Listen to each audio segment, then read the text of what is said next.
SRAAMs, short-range air-to-air missile. Do not try to shoot SRAAMs at targets moving away from you over a kilometer away. As I'm going to demonstrate here, the missile's simply just not going to reach the target, it's going to blow up before it gets anywhere close.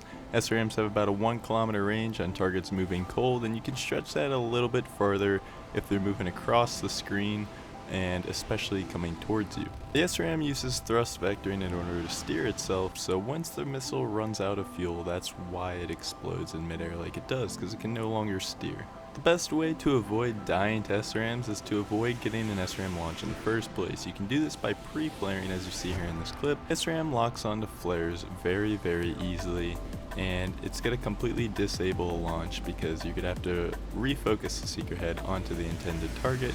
Once again, last second this F5C. Flares, my missile locks the flares, it doesn't track the plane, and I miss out on the kill. While sometimes the SRAAMs are very lethal missiles, they're very hard to avoid, other times they're completely buggy and they can be very frustrating. Take this Harrier, or AV-8 Harrier rather, for example here. I critical hit him once, so I'm going to lock him up again. He doesn't have flares, he's screwed, but the missile for some reason last second switches track, and this one, well, the SRAAM has an incredibly sensitive seeker cone. It picks up heat signatures very easily, and it's sometimes confused by how sensitive it is. You saw 2 and then 3 heat signatures there. The missile didn't know which one to track. It basically tracked neither of them, and I got no kills. If you can manage to get inside 1 kilometer though, like that poor MiG-19 experienced, it can be very deadly on a plane that doesn't have flares, and let's assume that the missile actually tracks properly. And before I forget, if there's one missile in the entire game, it's really all of them, but if there's just one that you shouldn't launch with a teammate in the general vicinity in front of you, it's the SRAAM, just because of how sensitive the seeker head is and how likely it is to switch targets.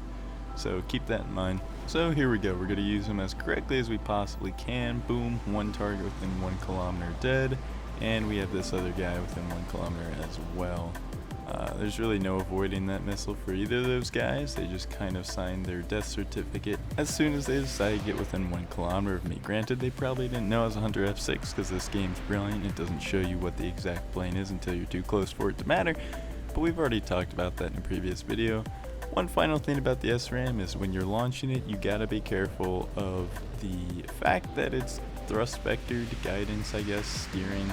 It's a little wonky on low speeds. If you're launching at low speed and you're still pulling G's, especially at the time of launch, the missile kind of does some crazy stuff. So hope you guys enjoyed this new style of video, and I hope you learn more about the SRAAM. Good luck.